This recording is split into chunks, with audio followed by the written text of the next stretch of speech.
Welcome to Practically. We bring learning alive. And today I am here to help you out with some important and difficult concepts which might be asked in your NTSE Stage 1 exam. As we know that the NTSE Fast Track course is going on, and these concepts will help you to quickly revise some important things.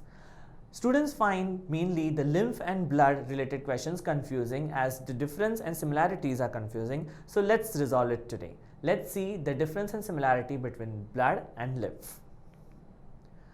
So, lymph is a white clear tissue which mainly composed of interstitial fluid. Interstitial fluid mainly contains the WBCs, that is the white blood cells, and the lymphocytes, which also play a very important role in the immune system.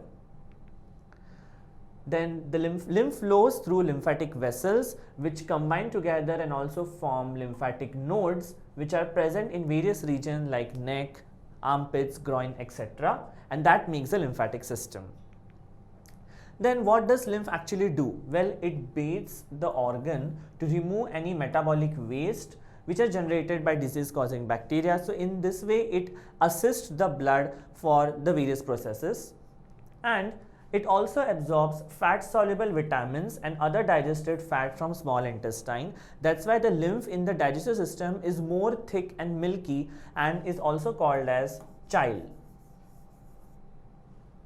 So these were some points related to lymph. Now let's see something about blood. We all know that blood is the liquid or the fluid connective tissue which helps to transport various important substances in body like oxygen, hormones and nutrients, etc. And blood mainly consists of RBCs, WBCs, blood platelets and plasma, which is the liquid part of the blood.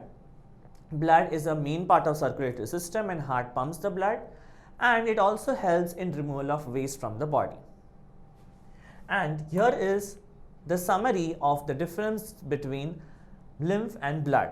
So as discussed before, lymph is a colorless fluid where blood is reddish fluid. Lymph makes a part of lymphatic system whereas blood is part of circulatory system.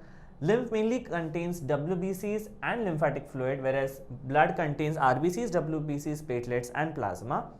Lymph helps in defense and it's an important part of immune system, whereas blood helps in various other processes like transport.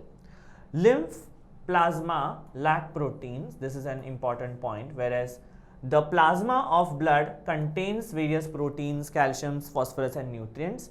The movement of lymph is in single direction, another important point, whereas the movement of blood is in circular motion as it flows throughout the body. And the single direction over here means the lymph always flows towards the heart. So then you might wonder, where does it originate from? Well, lymph is an extracellular fluid. So it originates from the spaces which is there in the matrix region. From there it originates and then it finally merges into the main circulatory system. And what pressure does help the lymph to flow? Well, it's mainly because of the walls which are present in the lymph vessels, and it is a very low pressure which is generated by contraction of skeletals and smooth muscles. So this was an important topic and the difference between lymph and blood. We are going to discuss more such important topics and mainly questions based on such topics. So do attend the NTSE course which we are going on and also attempt the assignments. Download the Practically app and register to start a free trial. Thank you and all the best for your preparation. Bring learning alive practically.